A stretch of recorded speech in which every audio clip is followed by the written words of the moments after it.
Так, бәріне сәлем достар. Бүгінгі күндегі менің 21 күнгі мартта ашылған бүгінгі күнгі сделкаларға разбор жасағым келіп отыр. Бүгін менде бір плюс және бір минус болды. Так, бір минусым евродан болды. Давайте осы күнді талдап көрейік. Қандай сделка алдым мен. Например, мен мынаны ашылмай тұрып, Азия сессиясы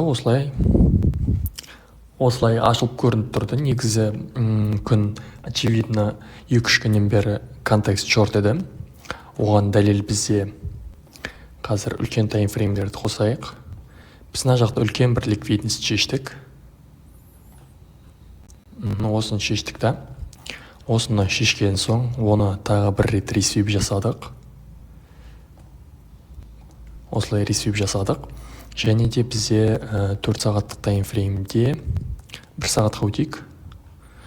1 сағаттық үстіңгі шешілді, одан кейін структура шортқа өзгерді. Мына жерде бізде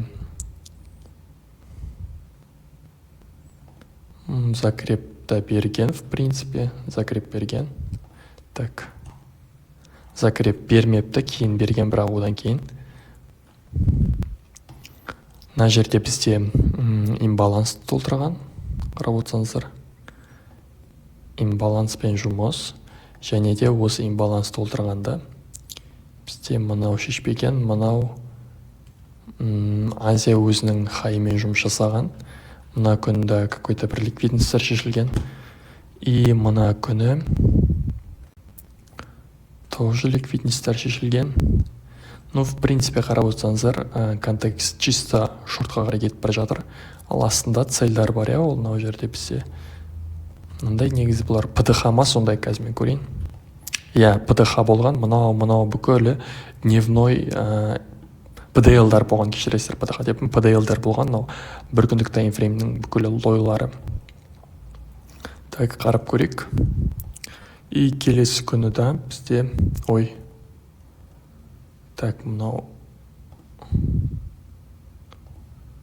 дейтін артқа шығып кетті, ойымай. Біз енді не істейміз? Біз дейтін мына жерде ликвидностьтар жиналып қалды астында. Астында ликвидностьтар мынау шешкен екен. Так, ладно, бұл бізге жатпайды. Мынау ликвидность, в общем, астында ликвидностьтар әдемі жиналып қалған. Бізге енді бұл жерден набор позицияны қалай жинай аламыз? Бізге какой-то бір разворотный модель керек. Мыналар уже защищенный ликвидностьтар, көбіне бұларға келу ықтималдылығы төмен, сондықтан біз мына имбаланстардан слом күтеміз. Мына имбаланстан либо Франкфурт ашылады. Франкфурт бұлай өзіне жаңағыдай фрактал тасап кетеді. Ликвидность, ал Лондон болса оны шешіп алады. Сондай модельдер күтсек болатын еді. Так, бір 15 минут қама қойайық. Міне Франкфурт ашылды. Одан кейін не болады? Осындай бізде Лондон ашылғанда осындай движение береді. Мынау бізде имбаланс толтырып отыр. И мына жерде бізде мынаның лоймен, хаймен жұмыс жасаған. 3 минуттықта бізге былайынан слом береді. И мен осы сломнан сделкаға кіремін, примерно осы жерлерден. Осындай take profitпен кіреміз. Мен мына жаққа дейін қойдым біреуде. 2. Осылай сделкаға кірдім. Стоп мына жаққа Лондонның хайына. Одан кейін көрейік қандай болған. Цена барды, жаңа Франкфурттың лойын шешті.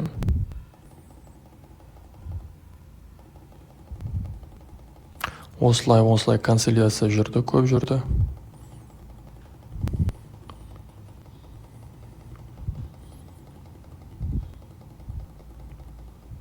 Одан кейін түбінде стоппен шешіп бітті. Бір стоп болды, міне ол стоптың скрины, мен қазір қайда қойдым? Қайда кетіп қалды ол? Міне стоп $157, кішкене рискті есептей алмай қалдым, бір лотпен кіргем, сондықтан негізі 1%-пен кіріп жүретін едім. Қалған жерлерге, мына жерге кішкене рискті есептей алмай қалдым, сондықтан минус $157. Ал одан кейін мен плюс алдым, плюс $227. Ол бізде Нью-Йорк сессиясында алдым. Негізі евро мен GBP-дің контексті бір-біріне ұқсайды, бір-біріне движениялар, жаңағы болып жатқан графиктегі движениялар. Бұл жерде де өткізейік. Бұл жерде де контекст шорт болды. Прям астында цельдар бар, мына үстінде конкретно жұмыс жасалды. Мына жерде равный хай мына жерде жасалмаған. Одан кейін мына жерлерде жұмыс. Мен, в общем, мына жерде кірдім сделкаға. Мына жерде кірдім. Контекст шорт болды. Мына жерде имбаланс болды. Ал үстінде мына жерлерде жұмыс жасалмаған, в принципе. Осы жерлерден күттім. Мына Лондонның хайы бар. Бізде қалай ашылды?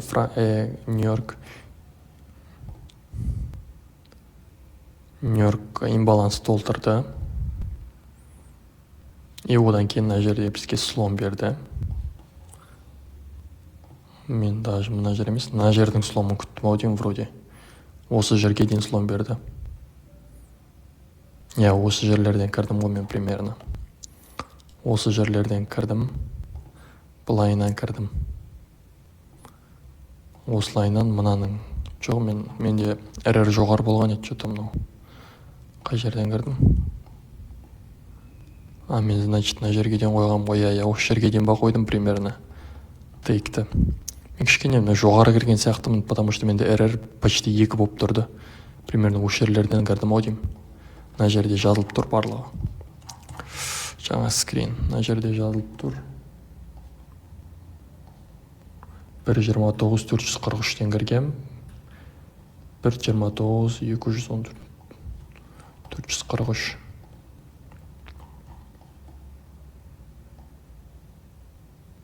Мен вообще жоғарыдан кіріппін. Жоғарыдан кіргем, и мен мына жерден жоп тастағам, осы кезде 2 RR болған менде почти. Короче, осылай сломды күттім, кірдім, имбаланс толтырды, ликвидпен жұмыс. И одан кейін бізде тейк. Негізі астына дейін қойға болатын еді, астында үлкен ликвидтар бар еді, барлығын шешті, в принципе, налардың бәрімен жұмыс жасалды. Бүгінге, в принципе, осында 2 сделка ұстадым, 1 плюс, 1 минус. Если жаңа жерде мен риск менеджментпен былай дұрыс есептегенде, менде сонда да плюс шығатын еді. Кәдімгі рискпен бірге дұрыс плюс шығушы еді. Мен ананы дұрыс есептей алмаған, сондықтан да менде осындай қалай айтсам болады. Осындай дұрыс есептемеген арқасында күндік нормадан негізі бір сделкаға салатын рисктен кішкене жоғары минус шықты. Бәріне рахмет. Каналға подписаться етіңіздер. Мен телеграм каналыма да подписаться етіңіздер. Сол жаққа да мен негізі сделкаларымды салып отырамын. Минусты, плюсты барлығын. Алдын ала қай жаққа кірейін деп жатқанымда салып отыратын боламын. Рахмет, сау болыңыздар.